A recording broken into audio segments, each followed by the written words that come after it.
Bom dia a todos, bom dia a todas que nos assistem, estão conosco aí nesse momento, bem como aqueles que nos assistem neste momento que lhe é próprio.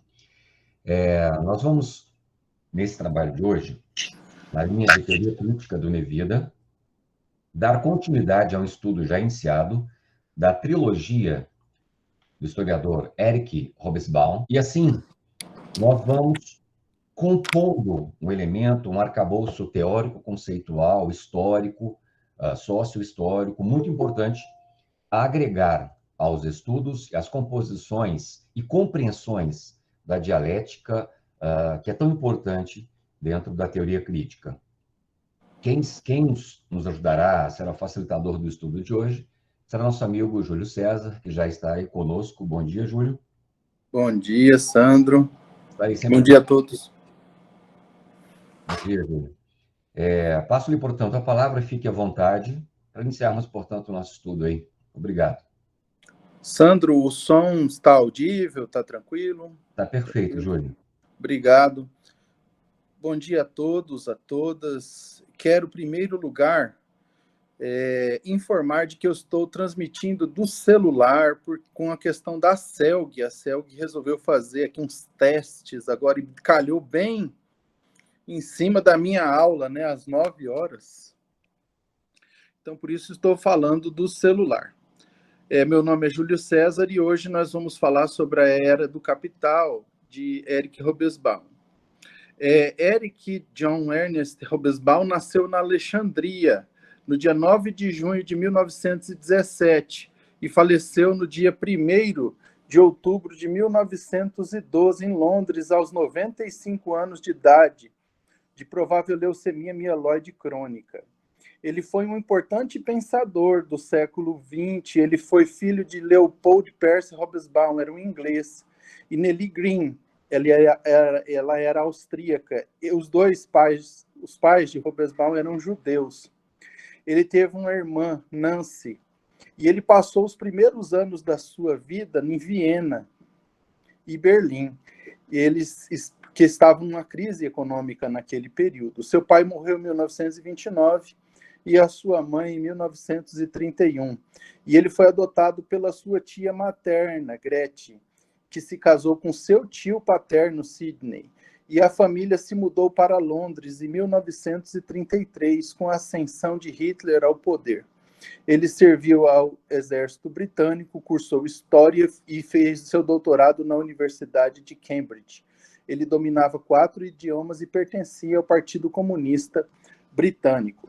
Então, como foi dito já, nós estamos estudando, aqui estão os 3 livros, vou tentar mostrar aqui pelo celular, a trilogia, né? A Era das Revoluções, o primeiro livro, a Era do Capital, que é o livro de objeto de estudo de hoje, a Era dos Impérios. Eu também sugiro, para quem gosta de conhecer a história dos autores, também conhecer a biografia do Eric Hobsbawm, né? Eric Hobsbawm, Uma Vida na História. É um livro muito interessante de ser lido. Existe um 4º livro também que abarca o período de 1914 a 1975, que é a Era dos Extremos. Muito bem. Então, esse livro, A Era do Capital, de 1848 a 1875, ele é um período histórico curto, de grande dimensão geográfica e com grande expansão capitalista. Então, ele fala basicamente sobre o Reino Unido, a França, os Estados Unidos, os Estados Unidos, como coadjuvante e na determinação histórica do período. Ele se divide em 3 partes nessa trilogia, no caso, esse período histórico da década de 1850, que é um período calmo e expansionista, a década de 1860, que teve uma forte ascensão e era turbulenta, e a década de 1870, né, que começou o período da decadência. Aborda o triunfo total do capitalismo de uma sociedade que acreditou que o crescimento econômico repousava na competição e na livre iniciativa do sucesso de comprar mais barato e vender mais caro, inclusive o trabalho. Surge no período de ascensão da burguesia, e surge também a palavra capitalismo. O período de 1789 a 1848, que foi o período predecedente, foi marcada por uma dupla revolução, que foi falada com muita propriedade pelo Sandro na aula passada. A Revolução Industrial na Inglaterra e a política na França. Ambas revoluções, elas implicaram no triunfo de uma sociedade do capitalismo triunfal, os burgueses conquistadores. Atrás dos ideais políticos estavam as massas prontas para transformar essas revoluções liberais em revoluções sociais. Então, este aqui é o ponto de tensão entre sujeito e objeto, dando a este período unidade e simetria pretendidos pelo autor. A Primavera dos Povos, de 1848, parecia ser o ponto culminante e o produto lógico da era das duas revoluções. Só que ela falhou rápida e universalmente. Havia uma dialética entre o avanço maciço da economia do capitalismo industrial e em escala mundial, porém havia uma burguesia tímida, hesitante em assumir a ordem pública e a ordem política, ainda assustada com o povo e a democracia.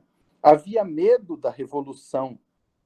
As guerras desse período eram ganhas por aqueles que detinham poder econômico e recursos superiores, no caso, dar o exemplo da Guerra Civil Americana. Gostaria aqui só de fazer uma observação. Alguma pessoa que tiver algum comentário, alguma coisa que pudesse enriquecer a nossa discussão, fique à vontade. Sandro, como eu estou com o celular aí, você vai acompanhando e para ir coordenando isso daí, a entrada das falas e das reflexões das pessoas. Tudo bem, Júlio, estou aqui à disposição, aposto. Ok. Então, nós tínhamos o drama do progresso. Esse era o adjetivo, drama. O drama mais óbvio desse período foi o econômico e o tecnológico. O ferro estava se derramando aos milhões de toneladas pelo mundo, através de estradas de ferro, cabeamento submarino, a construção do canal de Suez e das grandes cidades, que nem Chicago, né, como exemplo, Chicago. E também tinha uma dialética não só do progresso, mas também das realidades, porque os pobres eles estavam transpondo fronteiras e oceanos com uma mudança de vida cataclísmica, né? E pelo outro lado tinha a burguesia. Então, o ano de 1873 ele foi o equivalente vitoriano da quebra da Bolsa de Wall Street, em 1929 para 30. Foi o equivalente vitoriano desse acontecimento. A primeira parte, o período revolucionário, né? Então, nós tivemos aí a chamada Primavera dos Povos. Havia o sentimento de se estar dormindo sobre um barril de pólvora, né? Nós vimos aí no período predescendente a Era das Revoluções. Sopravam os ventos da Revolução. Marx e Engels eles publicavam os princípios da Revolução Proletária. E a Revolução de 1848 ela se espalhou rapidamente pelo continente europeu. Foi a primeira revolução potencialmente global, podendo ser detectada na insurreição de 1848, que foi sentida até no Brasil. Foi a mais ampla e a bem menos sucedida das revoluções. 18 meses depois, os regimes que ela derrubara, com exceção de um, caíram. E a Europa não conseguiu mudar de uma forma por essa via revolucionária. Então, nós temos diferenças éticas e culturais aí que influenciavam. A Revolução ela triunfou no centro da Europa, mas não triunfou na periferia. Essas regiões da periferia da Europa elas eram mais atrasadas e não tinham esse status de, como eu poderia dizer, politicamente explosivos, né, de revolução, de conscientização crítica da população. Era uma população menos politizada, era uma população majoritariamente rural, não engajada na vida política, essa da periferia da Europa. a zona era revolucionária, ela era heterogênea. O povo alemão lutava para construir uma Alemanha contra a dinastia dos Habsburgo, mas isso não incluía, veja aí, isso não incluía os povos que não se sentiam alemães nem italianos, nem como os tchecos, eles não se sentiam alemães, né? Então a Europa, ela era dividida em etnias, em muitos povos, em regiões geográficas distintas, né? Então havia ali, por exemplo, nos Balcãs ali, havia diferentes etnias, né? Que estavam incluídos dentro do Império Prussiano, mas eles não se sentiam alemães de fato, eles tinham uma cultura própria, tinham uma história própria, e isso daí dificultava a aglutinação dentro de um Estado maior, né? No caso, como exemplo, a Alemanha. Então, uma solução proposta pelos radicais era isso, era fazer uma república democrática, unitária, centralizada. Mas como fazer isso dentro de um contexto de múltiplos povos, múltiplas etnias, múltiplas regiões geográficas, né? Agora, Sandro, eu vou passar aqui para o computador, só um instantinho, pode ser? Acho que a minha internet já voltou. Tudo bem, Júlio, ótimo, que bom. Isso. Só um instantinho aí, pessoal. Vou passar aqui para o computador, eu acho que fica mais interessante.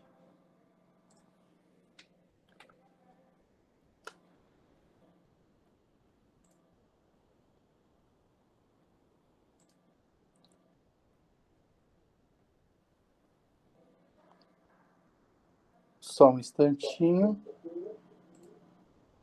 Que bom, Júlio, que foi algo em pouco tempo, né? Não atrapalhou, que bom.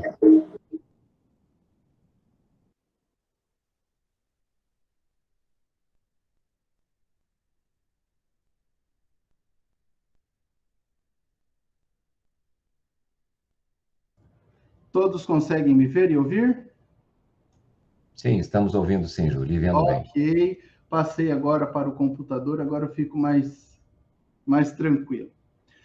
Muito bem. Então, essa revolução, ela não durou. Vocês viram que existe um contexto de pluralidade de povos, de etnias, de línguas, de dialetos, e isso dificultava muito esse processo de unificação. Na Europa Central, o exército dos Habsburgo conseguiu vencer essa insurreição radical que ocorreu na cidade de Praga, reconquistando o coração econômico do Império.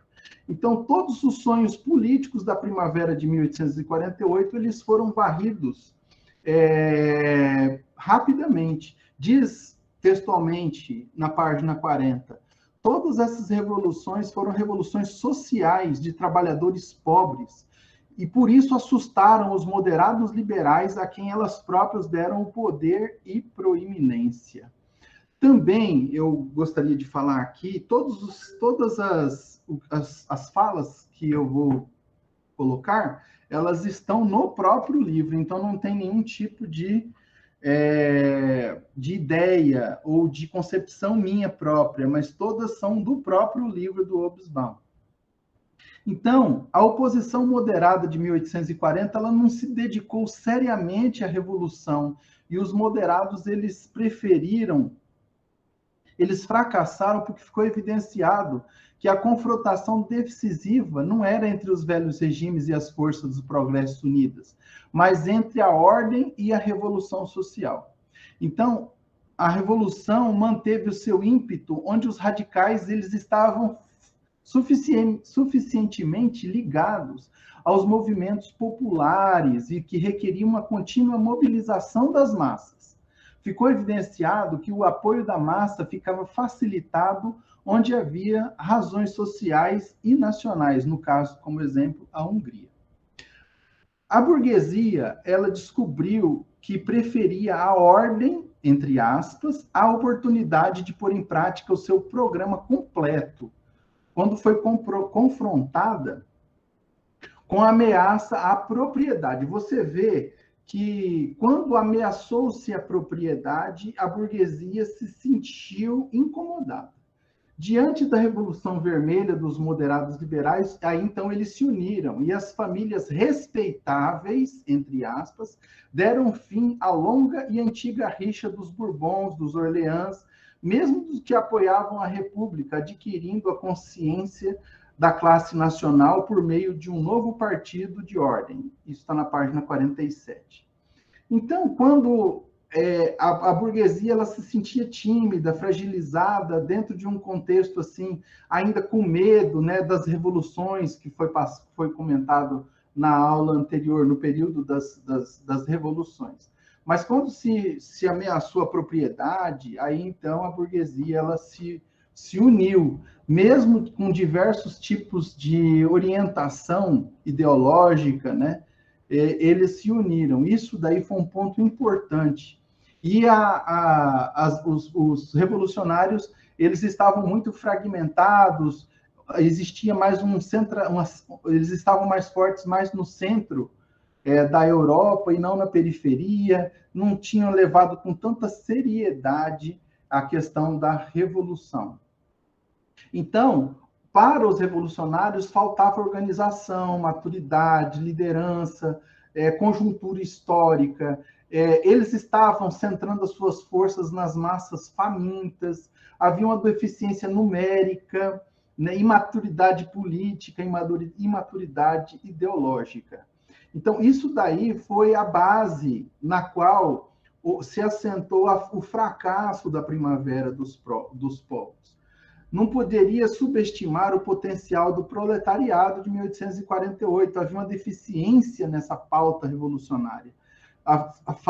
Essa deficiência era a falta das reivindicações políticas.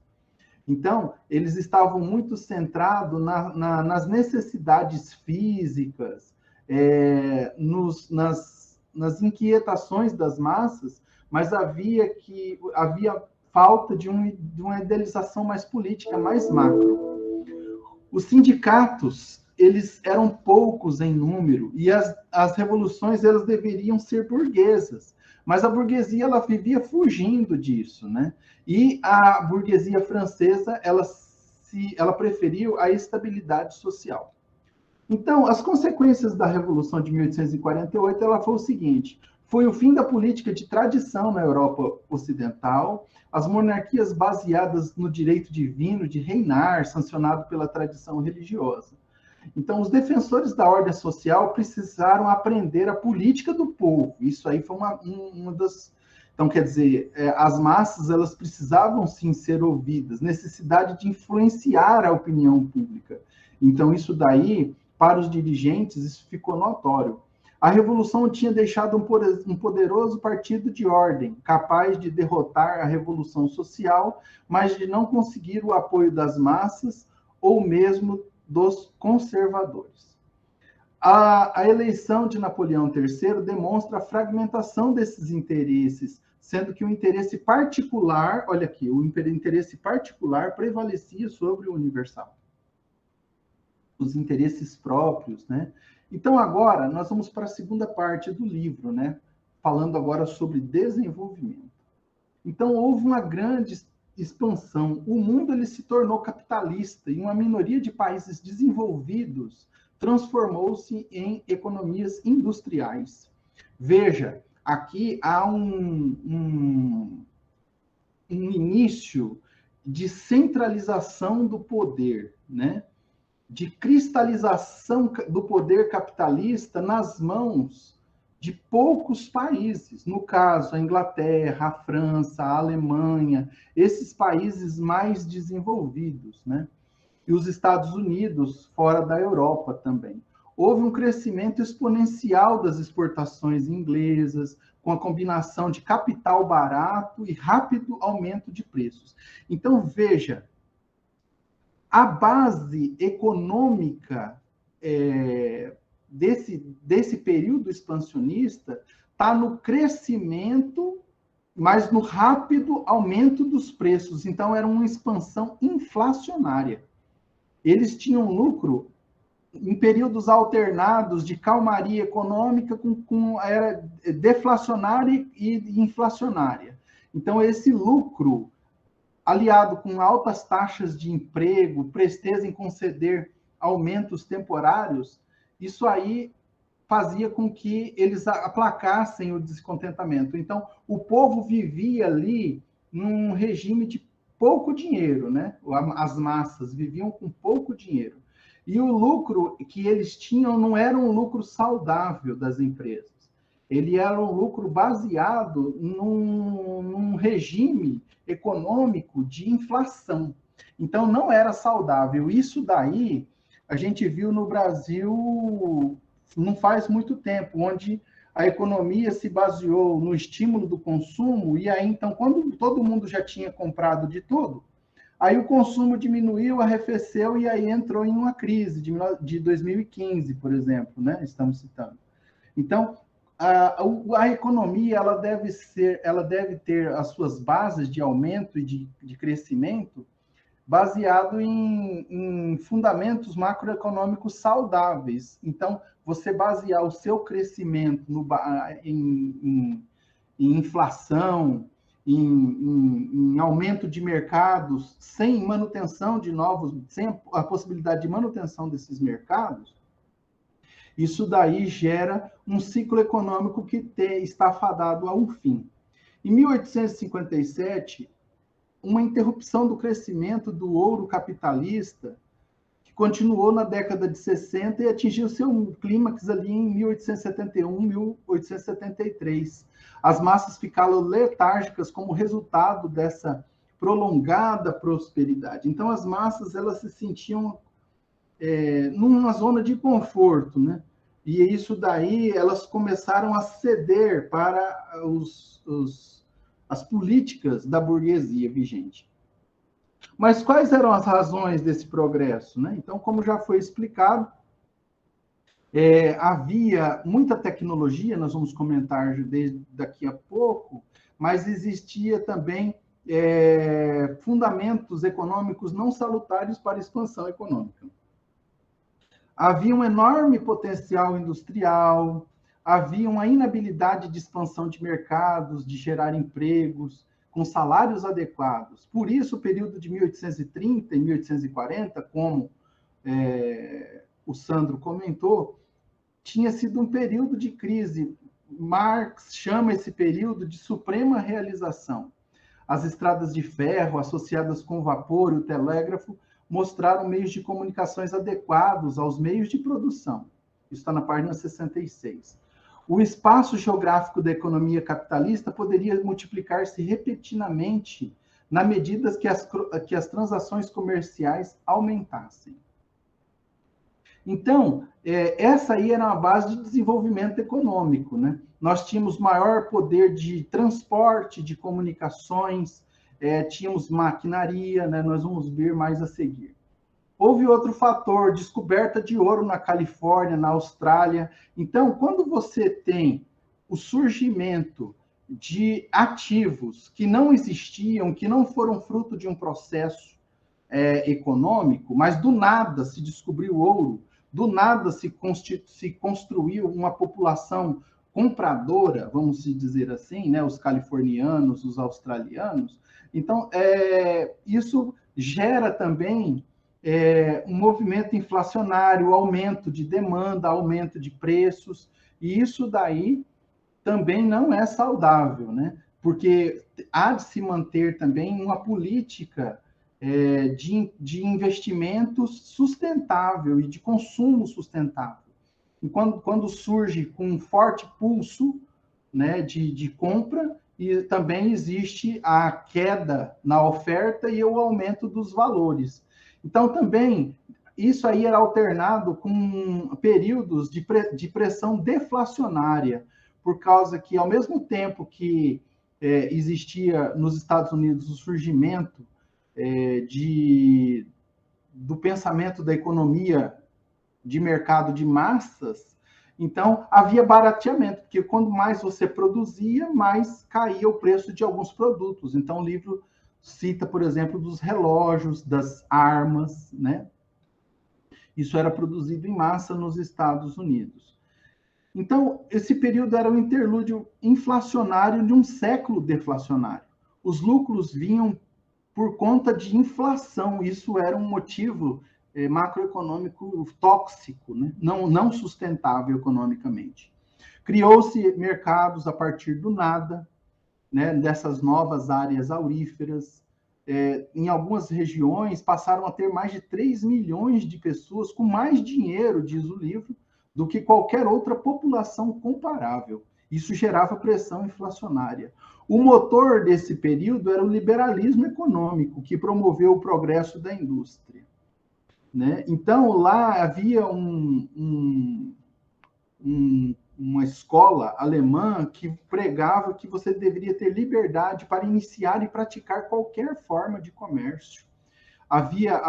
Houve, paralelamente a isso, a abolição das guildas, a extinção de leis de usura, permissão para extração mineral, dando a direção à liberdade total do comércio, houve simplificação do sistema monetário internacional, uma série de tratados de livre comércio também.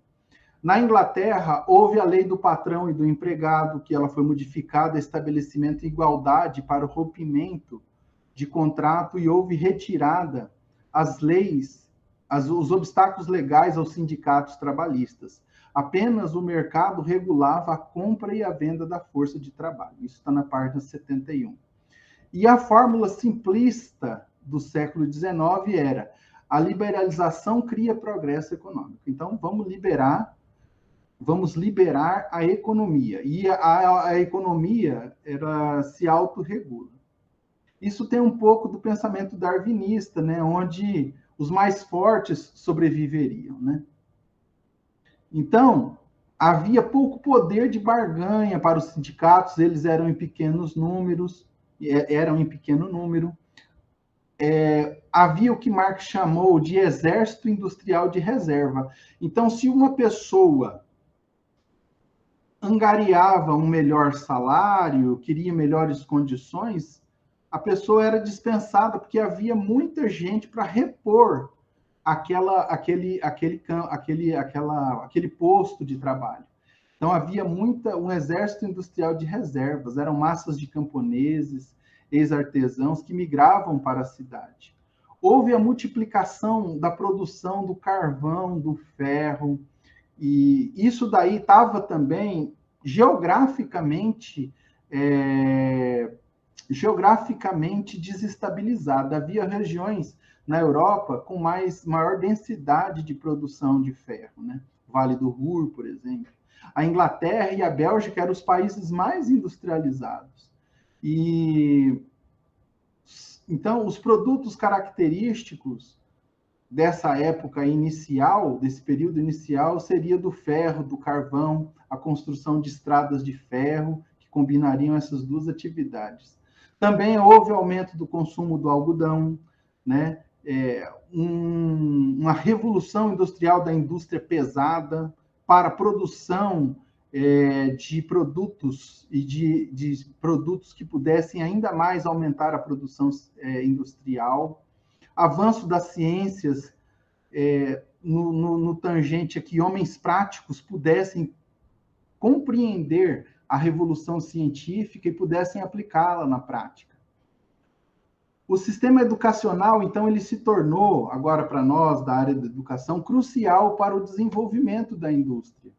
A Inglaterra e a Bélgica eram os povos mais alfabetizados. Era quase impossível, onde faltasse educação de massa e instituições avançadas para a educação, para se tornar uma economia moderna, e vice-versa. Isso está na página 79. Uma boa educação primária para as tecnologias científica, econômica e militar era uma necessidade evidente. Por exemplo, a derrota da França na Prússia, de 1870, a alfabetização dos seus soldados foi determinante, fundamental para a derrota da França pela Prússia. A Real School da Alemanha, as escolas técnicas, então, quer dizer, houve ampliação dos objetos do futuro econômico: o ferro, o cobre, o chumbo, o estanho, o mercúrio, o ouro e a prata. Outros materiais também foram aventados: o petróleo, a borracha, a energia elétrica, a invenção do telefone, das turbinas, dos motores de combustão elétrica. Nos Estados Unidos, como eu falei, a produção do revólver Colt, dos rifles Winchester, dos relógios, das máquinas de costura, isso em produção para as massas, para que esses produtos pudessem ser utilizados pelo maior número de pessoas. Então, os homens, eles estavam muito confiantes, né, diz o capítulo 4. Num resumo do capítulo 4, diz assim: uma gigantesca expansão econômica baseada em industrialização, um genuíno fluxo global de mercadorias, principalmente pela introdução dos novos meios de transporte e de comunicação. O problema desse período é o mundo aberto à empresa capitalista continua a crescer e o trigo ele foi derramado no velho mundo e houve um desequilíbrio também na agricultura. Então, vocês veem, fazendo aqui um rápido panorama, havia multiplicidade de povos, de etnias, de línguas, havia desequilíbrio na produção. Alguns países tinham maior quantidade de produtos, né, de ferro, por exemplo, né, no caso a Bélgica, e também a distribuição da educação era desigual. Então, a desigualdade ele foi um dos pilares para o contexto final desse período, em 1875, né, quando caiu-se um pouco esse período expansionista. Então, a primeira palavra-chave que nós poderíamos citar aí seriam as desigualdades. Então, havia no ciclo do comércio alternância, violentas quedas e depois crescentes globais, até que os preços caíssem de novo, e aí então eram limpas as empresas que faliam, né, faziam uma seleção natural, entre aspas, aí das empresas, e aí os homens de negócio voltassem a investir e expandir-se novamente, e aí então se iniciava um ciclo. Então, esse ciclo econômico desse período era um ciclo econômico tóxico e nocivo, porque era baseado numa expansão inflacionária e num ciclo daquele que tudo pode quem tem mais, ou quem tem mais poder opressivo econômico. Então, ele se estabelecia num ciclo não saudável. Então, isso daí começou a ter uma derrocada. 21 mil milhas de estrada de ferro americana começou a entrar em colapso, né? De acordo com esse estrangulamento econômico. Queda de 60% na Bolsa Americana, metade dos altos fornos de grandes países pararam, diminuição da imigração. Por quê? Porque se você está baseada numa política de consumo, numa política de canibalismo econômico de grandes empresas com pequenas empresas, fechando-se um ciclo nocivo. Isso gerou a derrocada desse período. Então, a Depressão de 1870 foi um interlúdio ali, passando a ser uma história mundial. Será globalizada? Será um mundo unificado mesmo, de verdade? Então, falando-se nisso, nós vemos que o mundo estava se tornando cada vez mais interligado, cada vez mais global. O que acontecia nas regiões distantes eram indiferentes, mas com a globalização e com as novas tecnologias, esses eventos regionais passaram a importar para o contexto econômico europeu e mundial, porque se parava a produção de trigo num lugar, se parava a produção de ferro em outro lugar, isso tudo estava e se inseria agora dentro de um contexto macroeconômico de interdependência.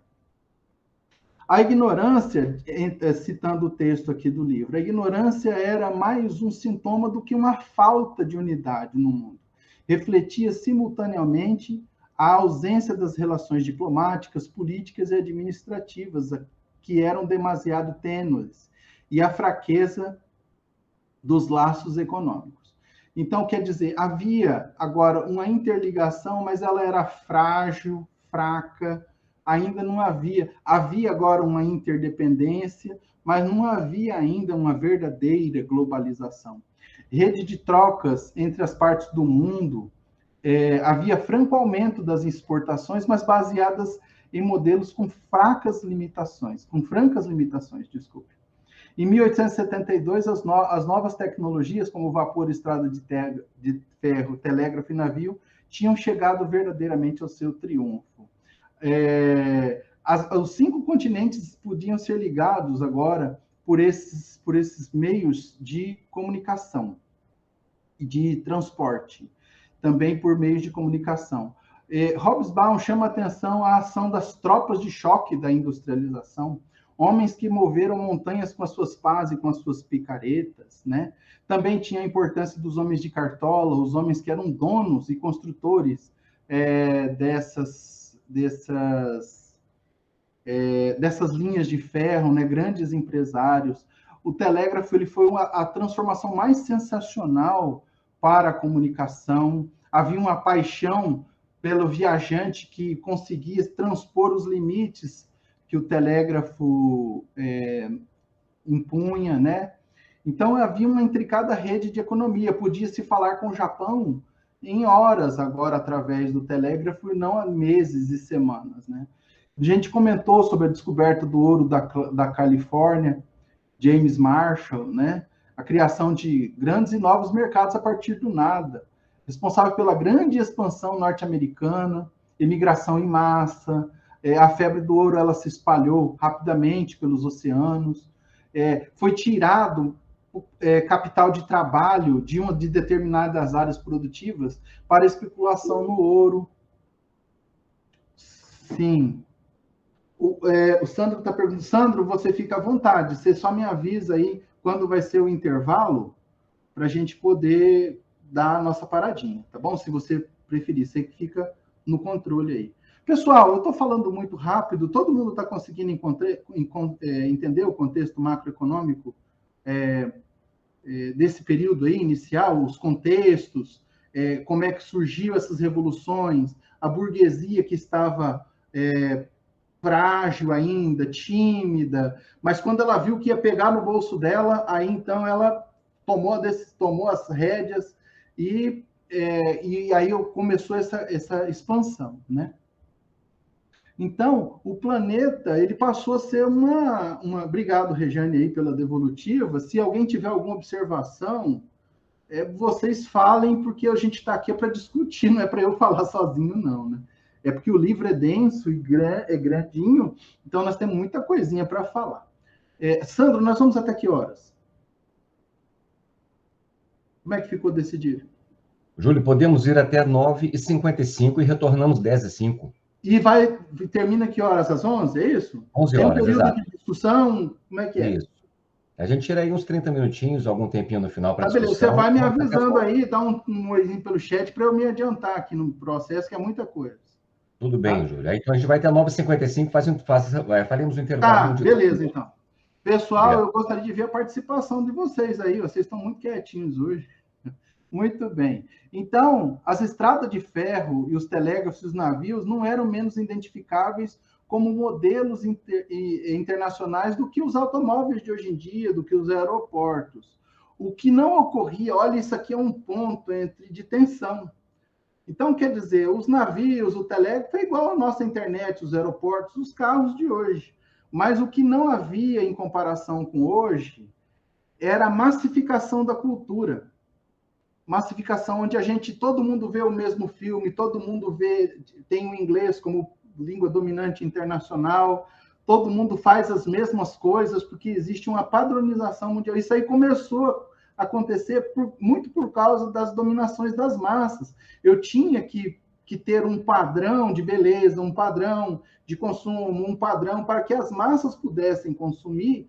Então, começou nesse período esse processo de massificação, o processo de... a gente gosta dos mesmos estilos de música, os mesmos... Então, tudo isso é para que a massa possa consumir. A massa seria manobrável, diz o livro, né? Havia necessidade dessa padronização de comunicações, então o inglês ele foi estabelecido como língua universal para que pudessem ter todo mundo pudesse se comunicar, né? Então, a grande expansão aí começou em 1850, marca a fundação de uma economia global desse estilo de massificação e de consumo de massa. os governos mantinham quase sempre a iniciativa, mas quase nunca perdiam o controle de uma situação que podiam sempre manipular. Sempre podiam atender às reivindicações de suas oposições populares em todos os acontecimentos, para aplacar as forças da democracia. Isso está na página 120. Então, por exemplo, nós temos o British Reform Act, 1867, que fazia acreditar que havia colocado o poder eleitoral nas mãos da classe operária, por exemplo. É uma lei britânica de 1867 que fingia dar poder à classe operária, mas na realidade não tinha nada disso, era só um efeito pro forma. A política dos dirigentes da década de 1860 era baseada por 3 considerações. Os políticos se encontravam numa situação política e econômica que não podiam controlar, tinham de seguir a direção do vento. Então, eles tinham medo das massas, das revoluções democráticas. Então, eles viam como as coisas iam, os políticos viam como as coisas iam acontecendo e eles iam dirigindo a direção do vento, segundo Bismarck, essas massas, manobrando essas massas para que não houvesse conflito de interesse com os seus próprios interesses econômicos e liberais. Havia uma fonte de atrito surgida pela lenta desintegração do Império Otomano. Todas as potências europeias foram substancialmente, e em muitos casos territorialmente, modificadas, né, no período de 1856 e 1871. Então, quer dizer, foi fundada a Itália, enfim, a Alemanha, a Itália, todos eles com povos que quem falava italiano mesmo era muito pouca gente dentro da Itália. Os alemães, eles tinham lá os sérvios, os croatas, que estavam ali na região dos Balcãs, que eram etnias próprias. Nós vimos a guerra da Iugoslávia e Herzegovina na década de 90. Esse pessoal, o início da guerra, da Primeira Guerra Mundial, com a morte do arquiduque Ferdinando, se não me engano, em 1914, foi aí entre esses povos. Então, eram povos de etnias, de localidades muito distintas e que não se colocavam como alemães ou como italianos, né? Então, havia muita disputa local também. E esse período sangrento tiveram alguns motivos. O processo de expansão global multiplicava as tensões no mundo, a reversão da guerra como instrumento normal para se evitar revoluções, as guerras com novas tecnologias do capitalismo, né? Tinha a câmera, o telégrafo, então tinha cobertura de imprensa já nessa época, e isso influenciava a opinião pública e tinha uma influência direta sobre a geopolítica. Isso está na página 133. A política internacional, ela tornou-se, então, mundial, considerando-se os diversos rincões que foram estabelecidos, futuramente nós vamos falar, sobre por exemplo, os países subdesenvolvidos como servidores de matéria-prima, de mão de obra barata, de materiais de reposição, de interesse dessas grandes países desenvolvidos e industrializados. Então, mas mesmo assim, o triunfo liberal, mesmo com tantos problemas geográficos, étnicos, étnicos, mesmo com tudo isso, com conflito de interesse entre as massas e a burguesia, mesmo com tudo isso, o triunfo liberal ele estava estabelecido nesse período. Muito bem. 952, acho que dá para falar um pouquinho mais, a construção das nações. Então, num contexto de política doméstica internacional, agora elas estavam interligadas. No século XIX, nós temos o conceito de princípio de nacionalidade, né? E depois conhecido como de nacionalismo. Você vê que na Primeira Guerra, da Primeira para a Segunda Guerra, com o estrangulamento da economia alemã por causa do Tratado de Versalhes, isso daí fez ressurgir dentro do povo alemão esse contexto de nacionalismo, de que a Alemanha é maior, de que nossa nação está sendo estrangulada, de que nós somos melhores como povo, né? Então, o sentimento de uma nascimento de um sentimento de superioridade de raça, a raça ariana. Isso daí está dentro do contexto desse período aí também. Mesmo fora da Europa, a construção de nações ele era visível. A Europa estava dividida composta, né, na realidade, por estados com a aspiração de fundar estados. Isso a gente denomina de imperialismo. Então, esse critério histórico de nacionalidade implicava a importância decisiva das instituições e da cultura das classes dominantes ou das elites de educação elevada, supondo-se as identificadas as mais incompatíveis com o do povo comum. Então, essas aspirações muitas vezes estavam divorciadas, dissociadas das aspirações do povo, que eram constituintes sociais das massas que constituíam as nações. Então, se eu não contemplo a unidade básica, que é a pessoa, a família, então essa vai ter uma massa que vai ter um sentimento divergente daquele que o país, como um todo, se orienta. Havia um forte elemento não igualitário, rebaixamento das línguas e dos dialetos. Então, as culturas menores, elas se sentiam oprimidas, né? Foi negado aos habitantes desses países ditos grandes, como a Alemanha, falar o seu dialeto na sua própria língua, né? Então, nas escolas era ensinado o alemão, por exemplo, né? E então era limitado, você não podia falar nos seus dialetos, né? Então, isso. Então, teria três possibilidades aí. Ou a gente legitimava essa indagação dos pequenos povos, ou limitava a movimentos regionais, ou aceitava, né? Os alemães negaram, os ingleses optaram em limitar a movimentos regionais, e outras nações faziam uso das duas coisas. Sandro? Júlio, como está para você? Podemos fazer um intervalo agora? Está tranquilo? Tranquilo. Júlio, é muito boa explanação, e eu sinto com você, eu sinto com você exatamente esse elemento da riqueza, né? Da densidade que o Hobsbawm traz em tempo tão curto. Como eu já deixei registrado no estudo anterior, vale a pena pensarmos num próximo momento, desenvolvermos, talvez para cada obra, 2 encontros, né? Mas está sendo muito bom, Júlio, tá muito agradável, a sua explanação está muito boa, muito clara, muito didática.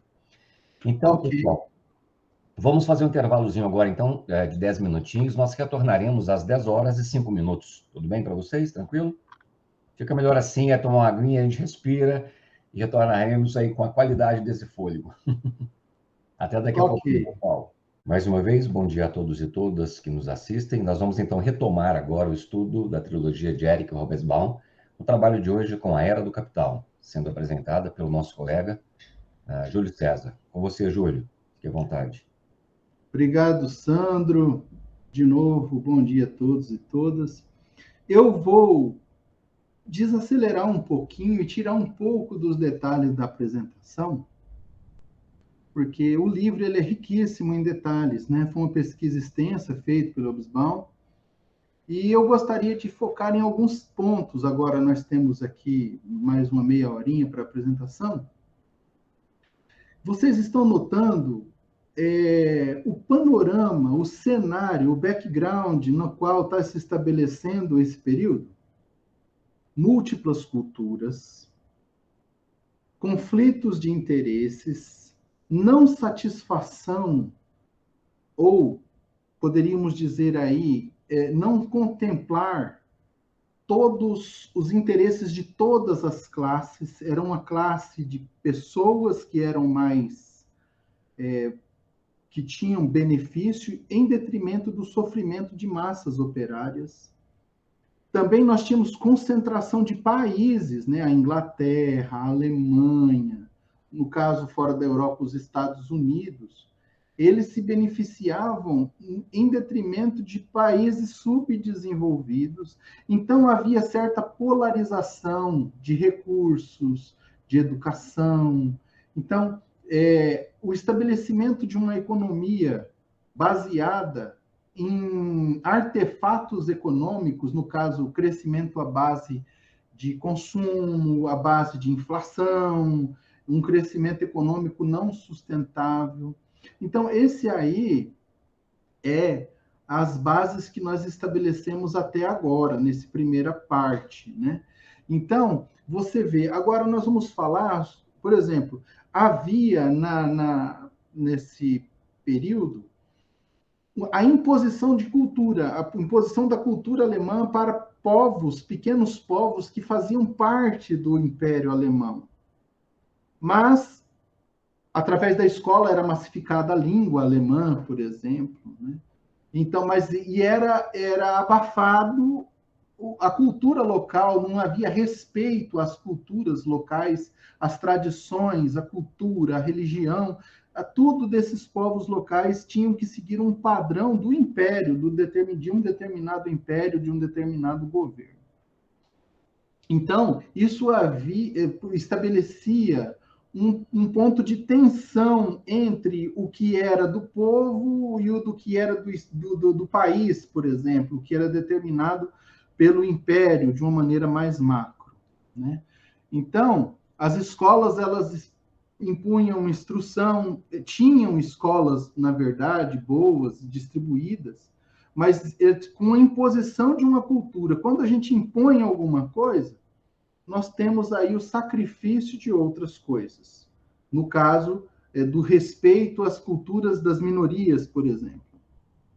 Isso gerava um paradoxo, né? Então, isso feria a democracia. Mas, como eu falei, os burgueses, eles tinham medo da revolução dos povos que eles tinham visto anteriormente, e eles não queriam que isso se repetisse. Então, eles queriam dirigir as massas de uma maneira que servisse aos seus próprios interesses, aos interesses dos dirigentes. Na França tinha já ocorrido 3 revoluções, né? Então, o sistema eleitoral ele teria que ser dirigido também, né? Então, havia uma distinção, aqui é outro ponto de tensão também. Havia uma distinção das classes, que eram a classe alta e média, isso eram classes, e as massas, que eram o pessoal do proletariado pobre. Então, quando você faz a estratificação de pessoas pela sua classe social, pela sua classe cultural, isso daí traz prejuízo para as relações sociais, né? Então, existia muito disso nesse período aí, né? Dentro dessa cultura europeia. Então, a aristocracia ela se baseava nas classes, né? Na classe alta, na burguesia, na classe média, né? E o poder também estava concentrado nessas classes, na classe alta e na classe média. Então, eu falo muito e eu defendo muito o substantivo respeito. Já falei isso em outras ocasiões que eu tive a oportunidade de falar. Mas eu não tenho tanto assim admiração pelo advérbio respeitável, porque aqui no livro ele considerava entre as classes trabalhadoras classes respeitáveis e não respeitáveis. E o próprio Hobsbawm fala, mas que coisa mais difícil é você caracterizar uma pessoa como respeitável ou não. O que é uma pessoa respeitável, né? Então, eles tinham muito essa mentalidade de progresso, de ordem, de manutenção da ordem, de conservadorismo. A igreja tinha muito essa abordagem conservadora de manutenção do status quo e do poder, né? Então, manutenção dessa classe. E havia também, dessa velha política, essa coisa, entre aspas, de um bom nascimento, de eu ser de uma boa família, de uma família respeitável, e a pessoa que às vezes era trabalhadora e que tinha sucesso até financeiro, o livro fala que tinham trabalhadores que trabalhavam em Minas que compravam piano de cauda, que tomavam champanhe, mas essas pessoas não eram respeitáveis, não tinham um nome, né? Um nome aristocrático, pesado, de uma família de nome. Então, tinha muito disso nesse período aí. Então, isso trazia descontentamento. Por quê? Porque mesmo que eu trabalhasse, eu não conseguia ultrapassar ou vencer para que eu possa ir para uma ordem social de classe. Se eu era do proletariado, eu era do proletariado e tinha uma dificuldade muito grande de passar para essa ordem de classe. Tanto é que os sindicatos colocaram como classe dos trabalhadores, né, para trazer isso, né, para o trabalhador se sentir valorizado. Eu pertenço a uma classe, eu não sou mais da massa, da pobreza, eu sou da classe dos operários, da classe dos trabalhadores. Então, tem muito disso nesse período. Só um instante. Então, havia muito essa disparidade, né? Então, Marx ele escreveu no Capital que os trabalhadores eles não têm pátria.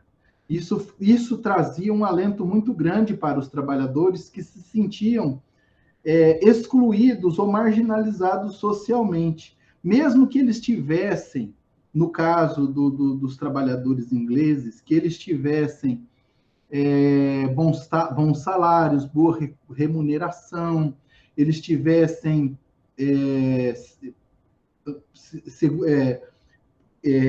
benefícios relacionados ao emprego, pudessem ser promovidos por tempo de serviço, eles tinham uma série de benefícios, os trabalhadores. Mas ele seria sempre do proletariado. Ele não tinha o reconhecimento do seu trabalho, do seu orgulho próprio, de saber, de pertencer a uma classe produtiva. Então, ele sempre seria lá o trabalhador comum. Isso engessava a ascensão social. Então, uma das maiores, eu penso, agora um pensamento meu, de que a esperança move as pessoas. Se você tem esperança de se formar no seu mestrado, no doutorado, você trabalha, faz a sua pesquisa. Se você tem a esperança de comprar um carro novo, uma casa, você trabalha, você estuda, você se dedica. Mas quando corta a esperança de algo melhor, aí então isso promove um desânimo, né, nas pessoas. Então as pessoas, mesmo os trabalhadores que eram bem remunerados, mas que tinham o seu valor, tinham a sua remuneração, tinham as suas conquistas sociais, mas elas não se sentiam inseridas dentro de um contexto social, elas não eram bem vistas na sociedade como boas e respeitáveis pessoas, né? Então, o trabalhismo britânico, ele trouxe isso, ele trouxe uma organização, mas aí começou a ter os trabalhos por empreitada, onde as pessoas trabalhavam muito, ganhavam mais. Quem trabalhava menos, ganhava menos. Só que na época das crises, isso daí o trabalho também reduzia e também reduzia o ganho. Então, nesse período também, nós vimos aí que esse canibalismo econômico, ele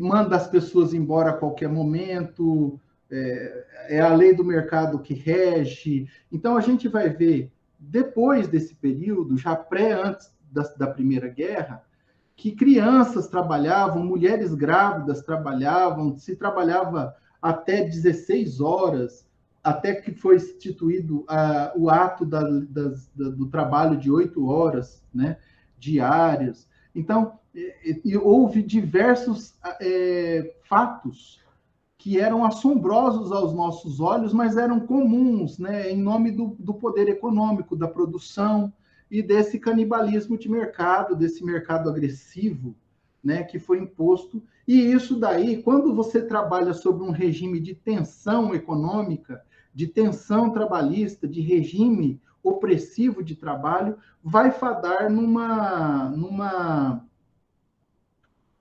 no final de uma era como essa, né, de 1875. Por quê? Porque você tem um aumento de um mercado muito grande. Você, sem aumento de mercados, você tem aumento de oferta de produtos, sem aumento necessariamente de mercados, você vai ter uma estagnação econômica, vai haver uma limitação econômica para o seu crescimento. Então, havia perdedores, claro, os perdedores muitas vezes eram os países subdesenvolvidos, os países que consumiam a cultura e que não produziam a cultura, que nem o Brasil, que tem na nossa bandeira escrito ordem e progresso, né? Uma frase inspirada por Auguste Comte, né? E que mostra esse pensamento positivista. Então, havia, nos países subdesenvolvidos, e o autor comenta isso, havia consumo de uma cultura pré-fabricada já, né? E quem estava se servindo, por exemplo, do melhor, segundo o Hobsbawm, eram os russos, por exemplo, que consumiam o Capital de Marx, enquanto nós estávamos, nós aqui no Brasil, e na Espanha, ele cita, num viés mais positivista, num viés mais fragilizado, né? de uma postura ideológica mais fragilizado. Né? Então, havia um sentimento de imperialismo. Então, quando você impõe uma doutrina de opressão, de massificação, de anulação da cultura, tudo isso aí, de opressão do outro, de não respeito ao outro, à economia do outro, não respeito às economias da dinâmica de macroeconômica e de mercado, e também da dinâmica da microesfera econômica familiar. Quando não tem esses respeitos, quando eles são perdidos, esses laços eles se diluem muito facilmente. E isso aí vai culminar numa cultura econômica de consumo, de mercado agressivo e não sustentável, que vai levar a uma queda da Bolsa em 1873. Então, quando não é contemplada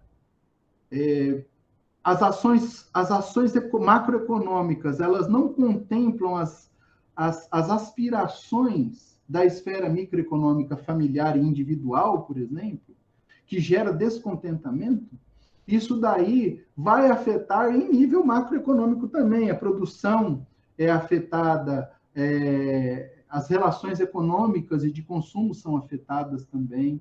A insatisfação se torna patente nos resultados econômicos. Então, havia uma oligarquia, né? Quem mandava era o Reino Unido. Ele produzia tudo, comprava barato, vendia caro, e depois ele emprestava dinheiro para o pessoal dos países em desenvolvimento. Muito do nosso ouro foi parar para Portugal, que foi parar na Inglaterra. Muitas das nossas riquezas foram parar na Inglaterra, e não só as nossas, mas de outros países, né? No caso, o Brasil produzia café, produzia cana-de-açúcar, o Caribe cana-de-açúcar, outros países produziam algodão. Então, tudo isso era utilizado e comprado muito barato. E a gente vê isso hoje, né? Nos países em desenvolvimento, eles produzem commodities, eles produzem produtos agropecuários. O pessoal se gaba, fala, nossa agropecuária é forte, está mantendo o Brasil. Só que o pessoal dos países desenvolvidos, eles produzem menos carbono e produzem ciência. E a gente vende 1 tonelada de soja para eles por um determinado valor, e eles vendem um chip de silício que paga 1 tonelada de soja, dependendo do chip de computador que você compra. Então, o silício é encontrado na areia. Então, o que se usa ali? Um pouquinho de cobre e muito conhecimento técnico. Então, uma das vantagens desse período é que o sistema educacional ajudou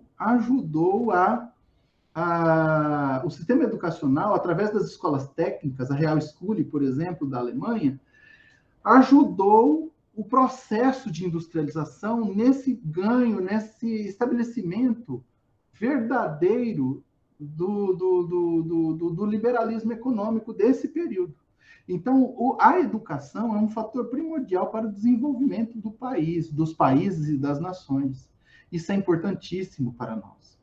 Nós não podemos... Hoje tem muita pessoa formada, mas é que, às vezes, você vai perguntar para ela um básico da própria área dela e ela não sabe responder. A pessoa é formada, nível superior, e não sabe o básico, que até qualquer pessoa sabe e a pessoa não sabe. Então, elas estão ali... existe uma rasificação do conhecimento, não há um poder crítico, e nós temos de verificar isso, né? Levar isso para nossas discussões, né?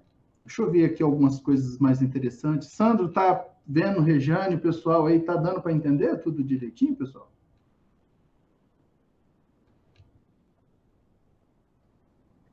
Sim, Júlio, está ótimo. Quietinhos. Está ótimo, está tudo certo. Estamos acompanhando muito bem, Júlio, está ótimo. Ou o apresentador é muito chato, ou não está passando direito. Está todo mundo... Não, Júlio, está perfeito, está muito legal, está muito didático. Fala sempre do imperialismo americano, mas esquece que, na verdade, o mais feroz imperialista de todos foi a Inglaterra, né? Tanto que a rainha permanece até hoje no poder, né? A gente faz um questionamento. Isso, Regina. Poder, assim, né? Figurativo, como o Mariano Suzassuna, né? É a figurativa. Certo, muito bem. Então, e também houve os vencedores. Se tiveram os vencidos, que foram os países, aí agora a Rejane entrou, nós entramos aqui no capítulo 8, da segunda parte, os vencedores. Os Estados Unidos saíram-se vencedores, a Inglaterra, como a Rejane falou, saíram-se vencedores numa política de tentar extravasar essa limitação social, de ascensão social que era imposta. Então, havia a política do self-made man, ou seja, o homem que podia se fazer a si próprio. Então, o cara pensava, eu não posso aqui crescer, eu não posso, se eu mesmo que eu tiver dinheiro, eu vou ser ainda reconhecido como não respeitável. Eu vou para um país onde eu possa fazer e acontecer e eu me tornar respeitável, entre aspas. Então, eu migrava, havia migração para os Estados Unidos, onde havia descoberta do ouro, na Califórnia, né? Mas, como a Rejane muito bem lembrou, o maior vitorioso dessa política toda foi a Inglaterra. A França, ela tinha uma revolução ideológica, a Inglaterra era industrial, era de dinheiro. Então, sempre que há o envolvimento do poder econômico, do dinheiro, sempre quando mexe no bolso, as coisas acontecem com uma maior fluência, né? Então, o Japão, por exemplo, ele era um país de uma cultura diferente, mas ele tinha uma estrutura muito semelhante à estrutura ocidental, mesmo estando no Ocidente, uma estrutura semelhante ao feudalismo, né? Então, eles tinham ali um paralelismo paradoxal com a Prússia, né? A força motriz era a econômica, né? A matriz econômica, né? Então, a sociedade ela estava num processo de mudança. As massas queriam, anelavam por mudanças, mas quem tinha esse poder na mão era a burguesia, né? E a burguesia, ela tinha também um pensamento de estratificação, de opressão, ela não tinha essa mentalidade aberta. Ela tinha mesmo para as pessoas novas ricas, elas tinham uma mentalidade, não, você é do proletariado, meu irmão, você não vai crescer, você vai ficar aí mesmo. Ah, mas eu tenho dinheiro. Não, não interessa, você é do proletariado, você fica aí. Então, ela tinha uma rigidez social, né? Então, isso mostrava muito essa perniciosidade ideológica da burguesia.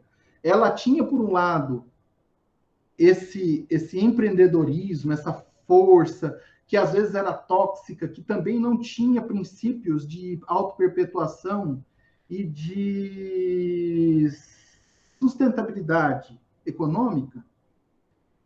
E também tinha muito dessa parte dos relacionamentos sociais, onde ela tinha ainda um pouco da aristocracia dentro da sua mente. Ela não deixava as pessoas, já que ela dava o direito de a pessoa se fazer na vida, mas ela ainda mantinha umas castas, né, aristocráticas dentro das suas relações sociais que engessavam a ascensão social, que tiravam e limitavam a esperança do homem de se tornar uma pessoa socialmente reconhecida. Né? Isso daí também levou... Pode falar, Regiane. Acho interessante que era muito comum, né, a compra de títulos de nobreza, né? E, em contradição, a maior riqueza hoje para nós que estudamos, né, tentamos uma vida no mestrado, no doutorado, é que nós temos muita gente no poder que também permanece comprando títulos de nobreza, né, ou então falsificando nos seus lares, né. Existe um valor aí invertido nessa produção. Era só esse comentário. Tranquilo, obrigado pela sua contribuição, Regiane. Olha só, então isso se mostrou nas cidades, na arquitetura, na música, nas artes. Então, olha uma coisa interessante para nós prestarmos atenção. A burguesia e a classe média, existia um ditado alemão que o traje, mais ou menos, isso fala no livro, eu não vou lembrar certinho as palavras, mas o traje de uma pessoa é que fazia o homem. Então, isso aí é um pensamento, um ditado, um adágio popular alemão. Quer dizer, quanto mais você se apresentava bem, você, né, fazia a pessoa. Então, a sociedade é marcada por isso, pela uma sociedade de aparências. Então, o nascimento seu, se você era de uma boa e respeitável família, o engessamento da sua ascensão social, as limitações das esperanças individuais de melhoria social e econômica, individuais e familiares, dentro da esfera microeconômica. Então, tudo isso, gente, demonstra a polaridade que ainda havia no século XIX, que o Hobsbawm fala, será que o século XX vai ser melhor? Aí ele fala no final do livro, eu acho que não. Né, que nós vemos aí na Segunda Guerra, quando a Alemanha foi oprimida pela perda da Primeira Guerra, que ela teve de pagar todos os recursos oriundos das despesas da Segunda Guerra, que a economia alemã foi estagnada, não podia ter pelas opressivas taxas de pagamento dos gastos de guerra, fez nascer o que na população, na massa alemã? O sentimento de nacionalismo, que já vinha brotado nesse período ali, de uma maneira embrionária, lá nesse período aí nosso, de 1848 a 1875. Então, existia um sentimento nacionalista, né, de estados alemães, de estados-nação, né, e que se perpetua nas crises, por exemplo, que se perpetua, não, que renasce, que se ressurge das cinzas das crises, né? Então, as pessoas, às vezes, mostram na sociedade o que há de pior, né? O seu pior. Foi mostrado, por exemplo, quando se fala que Auschwitz não se repita, né? Nós temos de ter isso em mente, de que, para mim, a apreensão maior desse livro é o pensamento de que nós não podemos impor uma cultura, nós não podemos massificar as pessoas ou desrespeitar uma cultura ou um pensamento porque é diferente do meu, porque é de um grupo diferente do meu, né? E nesse período aí, nesse período que nós estamos tratando, na era do capital, era isso, era a dominação do mais forte, a sobrevivência dos mais capazes economicamente, dos mais fortes, baseados em ciclos não saudáveis, econômicos não saudáveis, estratificação de massas, o povo sempre marginalizado, como a Regiane falou, a concentração de poder dentro de algumas poucas nações, e a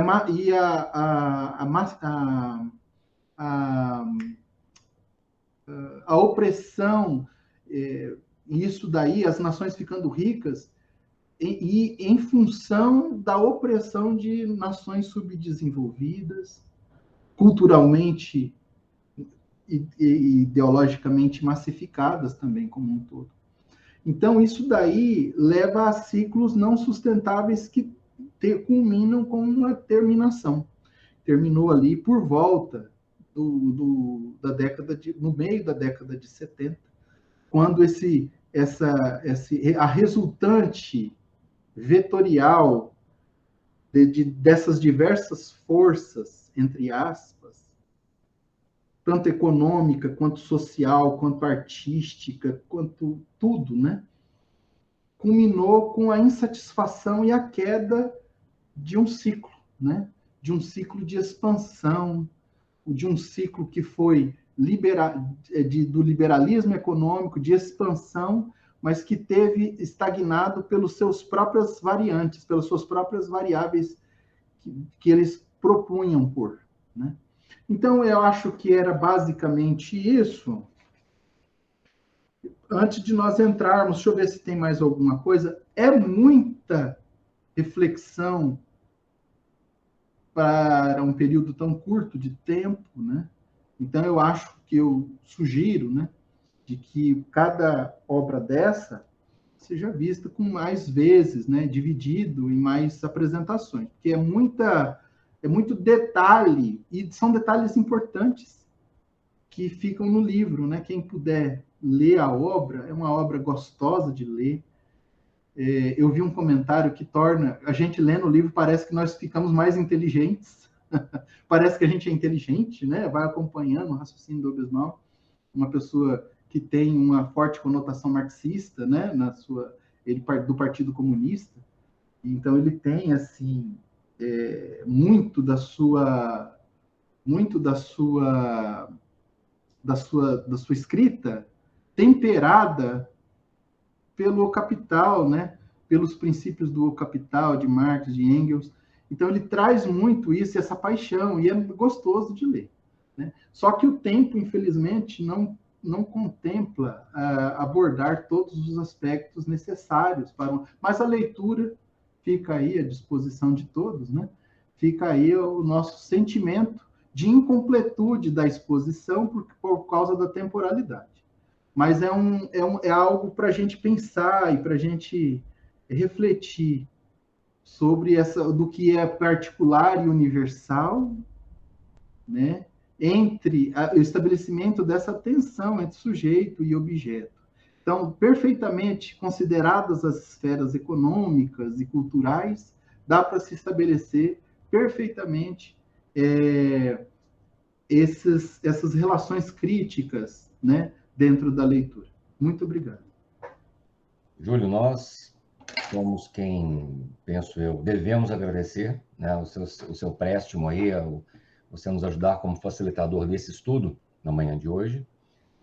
Já disse e peço licença para ser redundante, dizendo que eu sinto com você essa sensação de limitação e, por outro lado, eu acho que isso é um sentimento feliz. É sinal que nós não somos reducionistas, porque senão pegaríamos uma densidade da obra de Hobsbawm e acreditar que nós podemos, né, apresentá-la aqui como no formato de, desculpe uma expressão aí, mas a crítica é proposital, no formato coaching, né? Ou então autoajuda, ou no formato TikTok, e acreditar que isso é conhecimento, né?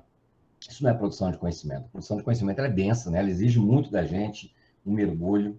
E nós vamos, então, agora ao momento de debate. E eu peço a licença, Júlia, de fazer, então, assim, incitar um primeiro momento. Repito, mais uma vez, os agradecimentos. Eu acho que a apresentação foi muito boa, muito legal. Você conseguiu percorrer de uma forma muito tranquila. Não se preocupe, não foi nada maçante, pelo contrário, foi didático, foi interessante. E o acompanhamento dos fluxos históricos, né? Eu uso a palavra fluxo, opondo-me aí à ideia de linearidade histórica, claro, mas os fluxos diversos. E faço questão de lembrar um ponto que Hobsbawm comentou conosco na obra, dizendo que uma obra é independente da outra. No entanto, você seguir o estudo, a proposta que ele apresenta, cronológica, as compreensões se darão em maior profundidade. E, de fato, esses elementos que você levanta, Júlio, a busca aí do sentimento de nacionalidade, a invasão, entre aspas, né? A invasão na Europa por diversas outras identidades, isso ele demonstra anteriormente, lá na Era das Revoluções, né? Como esse processo se deu, aí a luta de cada uma destas culturas em tentar firmar-se, em constituir uma identidade, e às vezes a fórceps, né? Tentando impor isso pelo modelo educacional, pelo modelo impositivo do próprio Estado, né? Eu, pessoalmente, Júlio, como sou um estudioso aí vinculado à área da sociedade de consumo, que eu gosto muito, da publicidade, esse período ele é muito rico. Como você bem apresentou, a força de um capitalismo que se expandia, e não há como negar, e eu acho legal, você disse aí, ó, você mostra que Hobsbawm, ele tem a pegada identitária marxista, ok. Mas não é porque ele gosta de Marx que ele faz uma reflexão marxista. Ele mostra por que, historicamente, tais elementos se deram. Né? Não é uma questão que eu gosto, então eu leio por essa ótica. Não, ele mostra os elementos.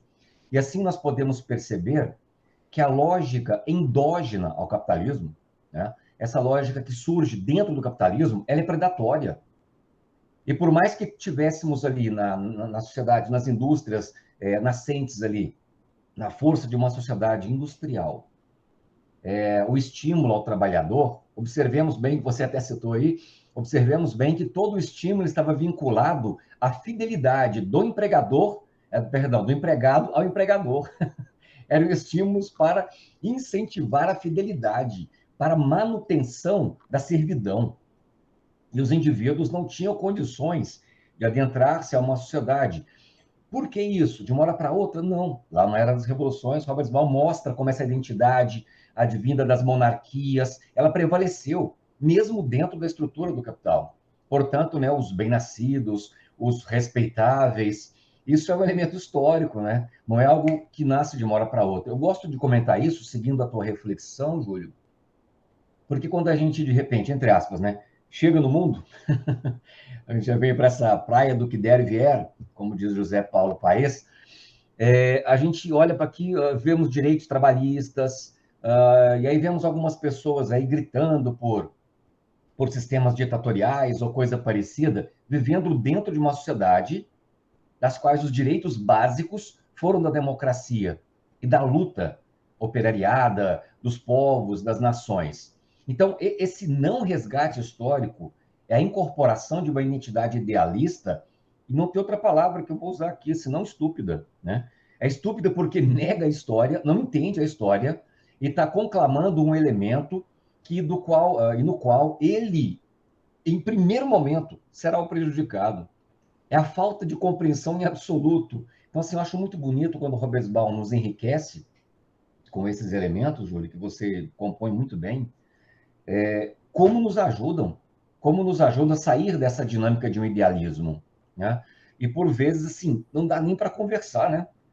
Com algumas concepções que aí estão postas, porque falta tanto elemento. E aí, não é porque o outro é menor ou insuficiente, é porque falta essa dimensão da constituição sócio-histórica, da compreensão, que é muito importante a teoria crítica. E aí, claro, é importante que tenhamos também esse tensionamento. Porque se eu parto da reflexão, acreditando que eu estou certo e o outro está em absoluto no erro, nós estamos também agindo na unilateralidade, o que é um perigo, né? Porque a própria ideia da democracia, ela pode ser usada, né, com a vestimenta da tirania, né? Enfim, então esse é um perigo. A gente precisa muito desse tensionamento. O elemento histórico tende a nos ajudar muito a olhar para trás, projetar ao presente, ler, entender e fazer sempre essa composição. Eu acho isso muito saudável. Eu te confesso, Júlio, isso assim, me satisfaz bem. Esse estudo é gostoso. Esse exercício, esse movimento, ele é gostoso. Porque às vezes nós promovemos alguns gritos aí com tons de originalidade, né? A gente dá uma olhadinha para a história e fala, oh, cá estamos nós recompondo, né? Por vezes, vivenciamos aí fantasmas velhos com roupagens novas, né? Obrigado.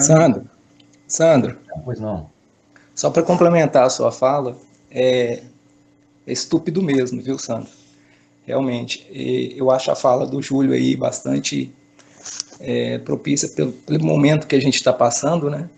E aí eu queria citar um texto, uma pequena frase do Horkheim, né?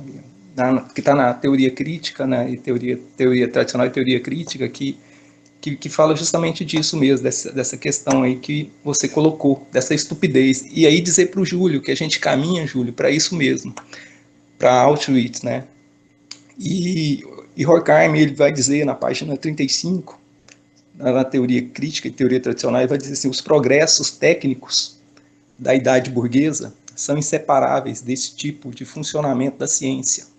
Porque era aquele momento lá, Júlio, aquele momento lá, dessas revoluções, era um momento que tinha uma ciência que era a ciência positivista.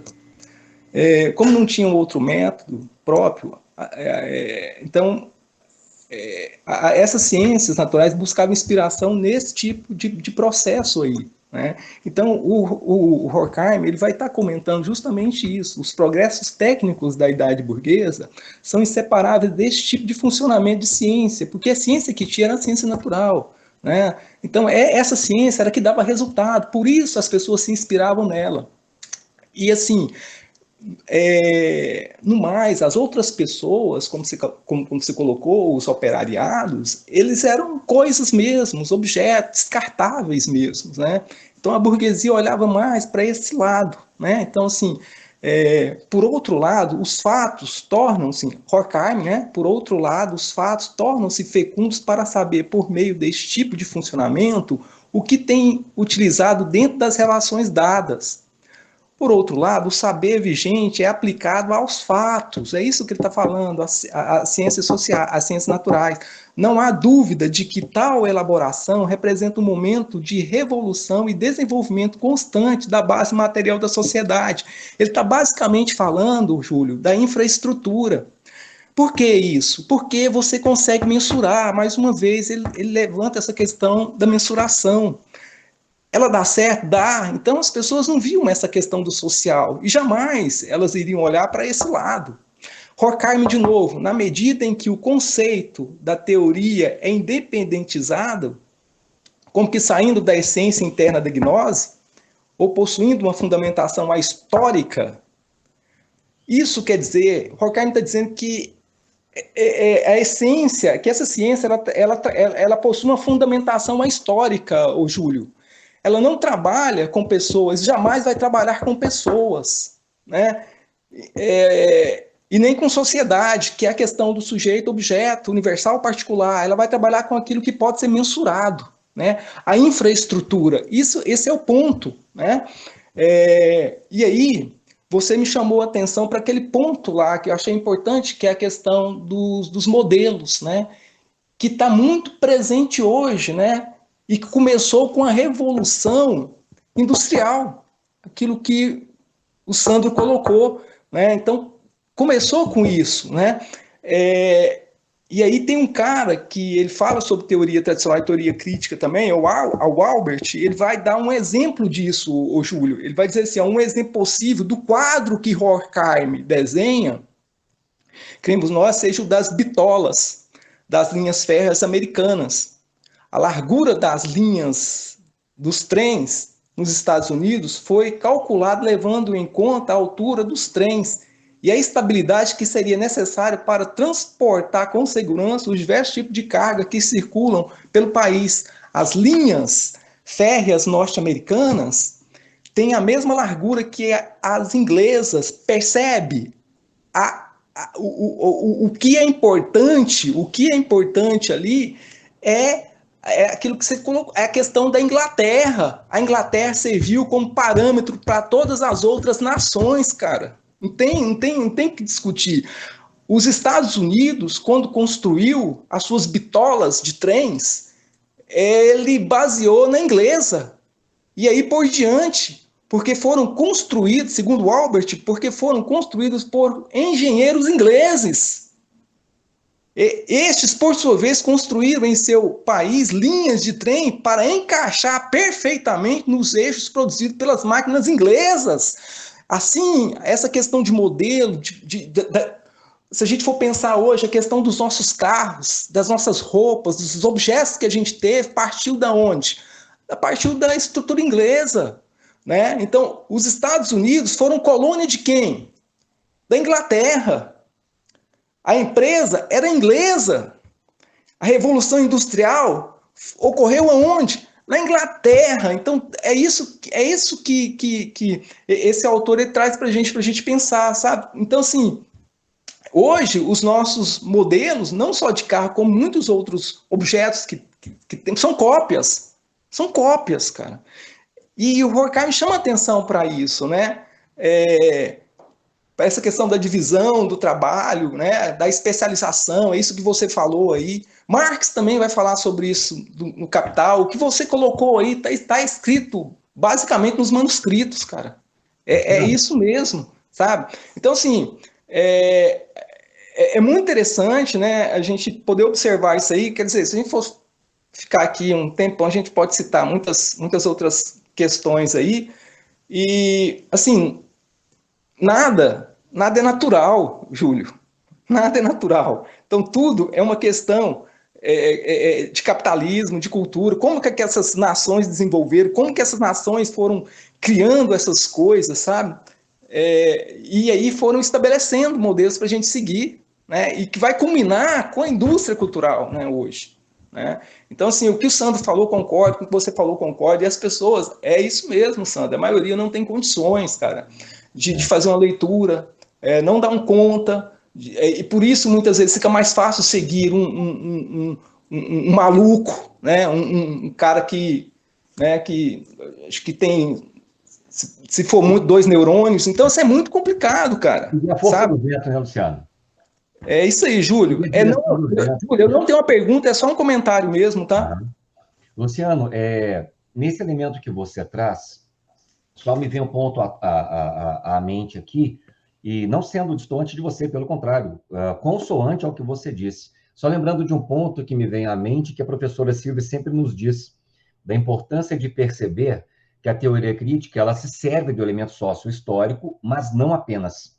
Porque ele apenas não consegue fazer a leitura de tudo isso, né? Porque aí desproveríamos os indivíduos das suas particularidades, dos seus elementos, das particularidades históricas, culturais, né? Pessoais. E aí, no que você cita, por exemplo, Horkheimer, falando sobre o elemento da inteligência, digamos assim, industrial, da técnica, é importante lembrarmos, e aí repito, consoante ao que você disse, não destoando, é importante reforçarmos sempre que nós não estamos aqui, enquanto teoria crítica, criticando a racionalidade, porque isso seria um absurdo, né? Mas o que nós trazemos como ponto de crítica é a irracionalidade com que esta racionalidade ela é operacionalizada, né? Num processo, inclusive, de uma vida administrada, e que não é de uma hora para outra. O Júlio citou muito bem aí os elementos de uma sociedade, trazido, claro, por Hobsbawm, os elementos de uma sociedade, tanto quanto padronizada, mas isso não foi à toa. Veja bem, lá no Fordismo, né, o indivíduo podia escolher o carro que ele quisesse, desde que fosse Ford T e preto, né? Então, a proposta era a massificação de consumo, né? Era a proposta de massificação. E isso interfere no elemento, no processo histórico, cultural, socioeconômico, inevitavelmente. Ou seja, não é à toa, né? Então, esse processo de massificação social, eu estou comentando isso, amigo Júlio, porque é um ponto que eu prezo muito, sabe? As pessoas tendem a imaginar que quando nós falamos, enquanto teoria crítica, de um processo de massificação, é como se as pessoas fossem passivas, veio a televisão e todo mundo segue, né? Isso é ingênuo, isso é infantil. Eu vou fazer, eu adiro, né, a essa massificação por um processo cultural, porque eu sou um ser da e na cultura, né? É um processo de vivência na carne, nos ossos, na vida efetiva, né? Não é algo desprovido ou deslocado disso, né? O que seria idealismo. Mas legal, desculpa, eu estou monopolizando. Regiane, por favor. Seu microfone, Rejane. Rejane, nós não estamos te ouvindo. Aqui. Bom, até porque eu estou sem o microfone do Norte, só estou do celular. Beleza. Então, lembrando que não é só um processo de massificação, mas de aniquilação de civilizações de outros povos, né, que eram até mesmo mais racionais do que os racionais que os aniquilaram. Eu estava lembrando aqui há pouco tempo, fazendo um estudo histórico aqui da literatura, e levantei o caso da Companhia das Bananeiras, que é citado em Cem Anos de Solidão, porque se revoltaram contra as condições de trabalho. 1.200 pessoas foram mortas em um dia, colocadas em trens, os próprios trens que eles fabricavam os trilhos, e foram despejados ao mar, de acordo com a literatura de Gabriel Garcia Marques, né? Fato esse que foi relegado a uma mentira histórica, que depois foi descoberta a verdade, né? E a gente imagina aí quantas e quantas pessoas, milhões de pessoas, não morrem em favor de se manter o capitalismo como bandeira histórica, de uma manutenção, de uma diferença, como se diz, crítica entre as pessoas, os seres humanos, né? Nós estamos relegando os seres humanos a objetos como se diz, manutenção desse capitalismo, né? Nós somos apenas uma pecinha, um parafusinho, como diz Marx, e eu fico imaginando, se não houvesse, né, que a gente fala da histórico-crítica, nós estamos numa teoria histórico-crítica, e se Marx não tivesse existido? Vocês imaginaram a situação? Marx nasceu exatamente nesse período estudado pelo Júlio, e ele foi morrer exatamente onde? Na Inglaterra, no berço do capitalismo. E eu imagino, o que não haveria de discussões perdidas na sociologia e na economia até hoje se Marx não tivesse existido, né? É uma coisa só para se pensar, uma questão assim, para produzir alguns, digamos, questionamentos aí nos nossos outros colegas. E só para comentar, Regiane, o que você está dizendo aí, não à toa, numa dificuldade socioeconômica dentro da Inglaterra, né? Exatamente. O sofrimento. O sofrimento. Como é contraditório, e a contradição é isso. Nós vivemos em uma contradição permanente. Aí eu estava até lembrando aqui de uma frase aqui de Marx, uma das frases retiradas do livro. Os homens, eles fazem a sua própria história, mas não fazem sob circunstâncias de sua escolha, e sim sobre aquelas com quem se defrontam diretamente, legadas e transmitidas pelo passado. Quer dizer, o movimento, como você mesmo disse, né, ele é um movimento de permanência e impermanência e de alterações psíquicas, né, e vai se alterando a história a partir da descoberta da história passada, envolvida no estudo da história presente. E a história da sociedade, até os nossos dias, é história de luta de classe, se a gente for investigar, né, isso a fundo. Júlia, eu faço uma pergunta, não apenas à toa, obviamente, mas para instigar também. Na sua opinião, eu gostaria assim, de compartilhar contigo desse elemento aí. Na sua opinião, qual é o elemento que mais chamou sua atenção aqui na Era do Capital? Exatamente. Eu, claro, mas eu quero ouvir da sua opinião. Bom, Sandro, o que está mais assim, que ficou para mim, é o que os colegas, você, a Regiane, os colegas comentaram, é justamente o elemento de opressão que esse capitalismo selvagem desse período estava permeado, né? Então, não havia respeito pela pessoa, não havia respeito pelas condições de exceção. Então, havia muita discriminação implícita, muita xenofobia implícita, muito elemento de resistência e muito elemento resistência que eu falo não no bom sentido, mas no mau sentido da palavra, né? De resistência, de ascensão das pessoas, de progressão das pessoas. Então, esse período ele vai finalizar aí, foi determinada essa data por causa da quebra da Bolsa de Valores nesse período, com uma sinalização de um período histórico de ascensão econômica, do triunfo, que ele fala no livro, do liberalismo econômico. Mas esse período da Revolução Industrial ele não termina, no meu ver, aí exatamente, porque ele vai até a era dos impérios. Por quê? Porque se estabeleceu o imperialismo, a dominação da Inglaterra e de outros países por povos subdesenvolvidos, economicamente mais frágeis. Então, essa dominação do maior pelo menor, do sentimento de que eu sou o todo-poderoso da nação A, da Alemanha, da Inglaterra e tal. Tinha até uma charge quando eu era estudante, esses países dominantes, Estados Unidos, Inglaterra, Alemanha, eles com o mundo era um bolo e cada um, vocês lembram disso? Tinha nos livros de geografia de antigamente. O mundo era um bolo, cada país dominante queria um pedaço desse bolo, né? E a Alemanha e a Itália e o Japão com pedaços menores, e a Inglaterra, os Estados Unidos com pedaços maiores. Então, cada um querendo o seu pedaço. Então, quer dizer, transmite para mim, Sandro, esse sentimento de opressão, de conflito entre um eu maior e um eu menor. O nós aqui maior e o eles menor. E, para mim, o eles tem que servir ao meu eu maior. Então, vê isso. Até que esse imperialismo, ele concorre para a Primeira Guerra, que vai ser o próximo que a Regiane vai falar. Não, olha, a Inglaterra, a Alemanha fala, não, eu tenho que ter mais pedaço nesse bolo aí. O Japão, não, eu tenho também que ter o meu. Então, agora nós vamos por tudo ou nada e nós vamos redistribuir. Eu tenho que ter meu lugar ao sol, diziam os alemães, né? Eu tenho que ter meu lugar ao sol aqui, nesse imperialismo, né? Então, traduz muito disso, sabe? Não sei se eu respondi você, se ficou faltando. Eu queria ouvir um pouco de você, se na tua opinião, eu acho interessante demais.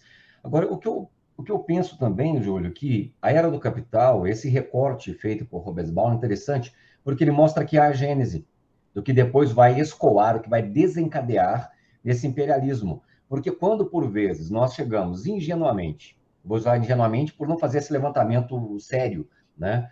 A gente, por vezes, critica o imperialismo pensando que ele é imperialista porque sempre foi assim e ele se impôs. Não, tem um acontecimento todo aí, né? Então, tem esse lastro histórico e que, se desfeito, fica não só raso, mas ingênua a nossa reflexão e visão de mundo, né? Túlio, eu gostei muito, cara. Eu gostei muito aí, agradeço muito sua participação. E se algum dos colegas quiser tecer mais alguma questão, algum comentário, fiquem à vontade, por favor. Só agradecer mesmo a disponibilidade do Júlio. Júlio, parabéns, apesar de todas as dificuldades, foi excelente. Eu nem percebi as transições, a gente tem que lidar com isso mesmo. Mas, assim, foi excepcional. Júlio, você está de parabéns. Eu e o Júlio, nós somos iniciantes na teoria crítica, né? Mas é um orgulho estar começando, assim, esses primeiros passos ao lado de um cara que está sempre disposto a compartilhar, ajudar, enriquecer esse estudo. Você também sempre ajudando, Sandro. É um aporte, assim, extremamente importante para a gente, os nossos outros colegas. E, sim, essas manhãs de estudo têm sido muito, muito importantes para a gente, né? Pelo menos para os meus estudos, abriu a mente para inúmeras outras possibilidades de levantar hipóteses para os nossos estudos, no mestrado e no doutorado. Foi importantíssimo. Muito obrigado pela oportunidade. Nós é que somos gratos aí pela participação de vocês, por estarem conosco e termos a oportunidade de promover, né, com a ajuda de cada um, de cada uma, esses estudos da trilogia de Eric Hobsbawm. E muito em breve nós já teremos aí a última obra sendo apresentada pela nossa colega Regiane, que está aí, né, que deixou aí o seu despedido e agradecimento agora há pouco aí, em que ela vai apresentar a Era dos Impérios. Não é isso, Regiane? Então, nesse sentido, nós nos despedimos aqui nesta manhã, agradecendo mais uma vez a participação de todos e todas, e continuemos juntos. Obrigado. Eu agradeço a presença de todos, a paciência de todos, e por nos auxiliar aí também nos debates, né, de um período tão importante, a Era do Capital de Hobsbawm. Então, eu quero agradecer a todos e me desculpar pelas minhas limitações, inicialmente de físicas do celular, a internet caiu aqui por causa da CELG, mas eu também ser de outra formação. Eu não tenho uma formação na área de humanas. Eu tenho uma formação na área de saúde. Então, eu tive de dar uma milha a mais, lendo o livro 2 vezes, para poder fazer essa apresentação e não cometer nenhum tipo de heresia científica na teoria crítica, né? Não falar algo diferente, destoante da realidade da teoria crítica. Então, para mim, foi um esforço a mais, mas eu acho que não foi cometido nenhum agafe, entre aspas, na teoria crítica e nem na apresentação. Então, fica o meu agradecimento aí a todos vocês e a Rejane, ao Sandro que participaram, o pessoal que participou. Muito obrigado. Júlio, não há nada a ser desculpado, portanto, fica registrado nossas deferências aí, obrigado pela ajuda e sigamos juntos. No mais, a todos e todas, então, um bom dia, uma boa manhã. Sigamos. Bom dia. Muito em breve, Um abraço. a Era dos Impérios. Um abraço a todos e todas. Até mais. Bom dia. Obrigada.